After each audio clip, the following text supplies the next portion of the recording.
Hello everyone, मैं हूँ Lisa and हम देखने वाले हैं कि लिब्रा के लिए यानी कि तुला राशि वालों के लिए ये मार्च का मंथ कैसा जाएगा. So it's going to be for sun, moon and rising. Let's see what messages do we have for Libra.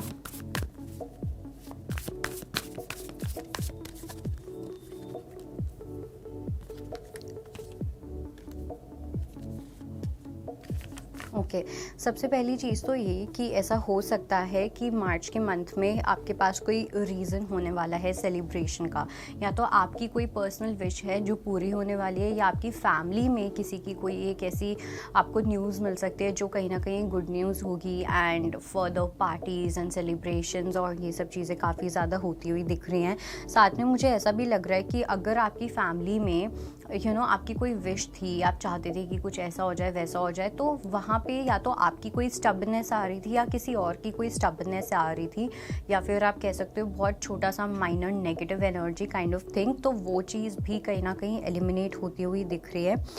एक मैसेज मुझे ये भी मिल रहा है जहाँ पे अगर आप अपनी किसी भी सिचुएशन में आप बहुत ज़्यादा बैलेंस करने की कोशिश कर रहे थे एंड बहुत ही डिफ़िकल्टी के साथ आपने मैनेज किया है इस बैलेंस को.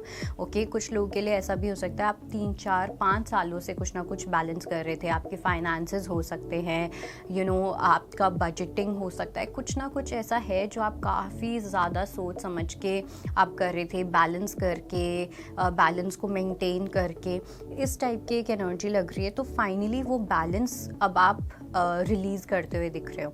ओके एक्सटर्नली आपके फेवर में एक ऐसी सिचुएशन बनेगी जहाँ पे आपको फाइनली वो बैलेंस नहीं करना पड़ेगा जो इतने टाइम से आप सफ़र तो कर रहे थे, हार्ड वर्क कर रहे थे, ठीक है, और वो चीज़ अब फाइनली हटती हुई दिख रही है. सो आप कहीं ना कहीं अपनी ड्रीम्स के और ज़्यादा पास जाने वाले हो.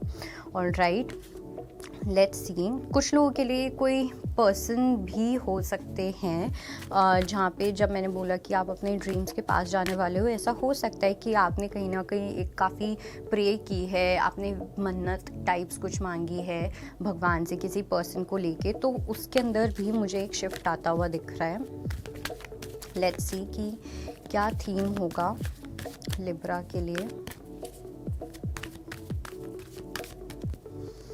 फुलफिलमेंट ऑफ विशेस, पहला कार्ड. मैंने पहले ही बोला था कि आपकी कोई विश है जो पूरी होती हुई दिख रही है. Then we have emotional withdrawal, suffering in silence and we have trapped in fear. Okay सबसे पहली चीज़ तो ये कि हो सकता है कि आप इमोशनली थोड़ा सा नम आउट फील कर रहे हो किसी पर्सन को लेके या किसी सिचुएशन को लेके.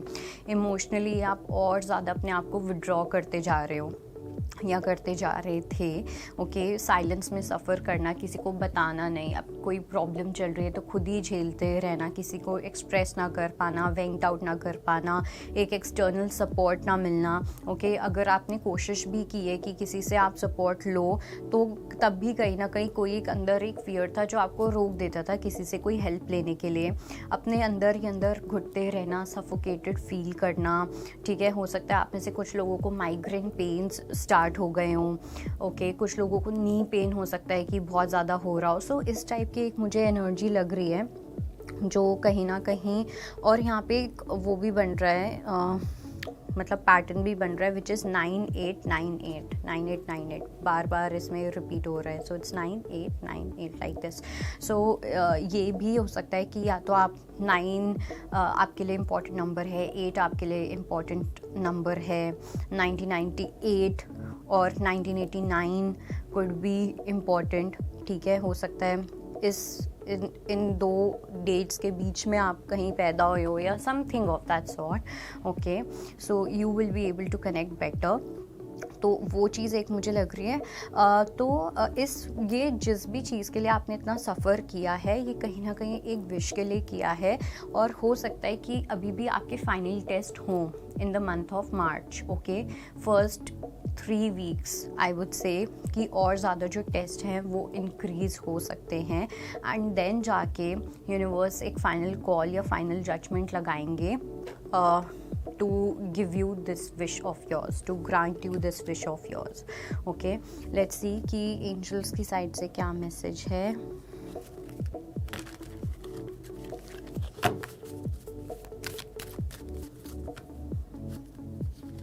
It says don't stop. So like I said कि कहीं ना कहीं आपके जो टेस्ट हैं वो बढ़ते जा रहे हैं, ठीक है, और इंटेंसिटी जो लेवल है वो भी इंक्रीज़ होता जा रहा है. मार्च में भी आप कुछ सिमिलर सिचुएशंस फेस कर सकते हो, but you are being asked not to stop, ठीक है. Keep working hard. जो भी आपके गोल्स हैं उस चीज़ को लेके एकदम ऑनेस्टी के साथ कीप ऑन वर्किंग. अपने ट्रुथ को बिल्कुल भी नहीं छोड़ना. अगर आप अपने सत्य को नहीं छोड़ोगे तो बाकी सब चीज़ें अगर आपको छोड़ के भी चलेगी तो ऑटोमेटिकली आपके पास सब कुछ आ जाएगा.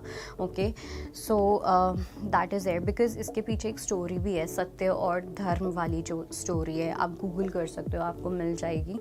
सो जस्ट रिमेंबर कि चाहे सब चीज़ें चली जाएं, लेकिन अगर आपने सत्य का हाथ थामा हुआ है, that is of truth, then आपका कोई कुछ नहीं बिगाड़ सकता. ओके, कोई जो भी टेस्ट आ रहा है, keep on passing each and every test. So that was your reading. I hope it helps. I will see you next time. Bye bye. Take care.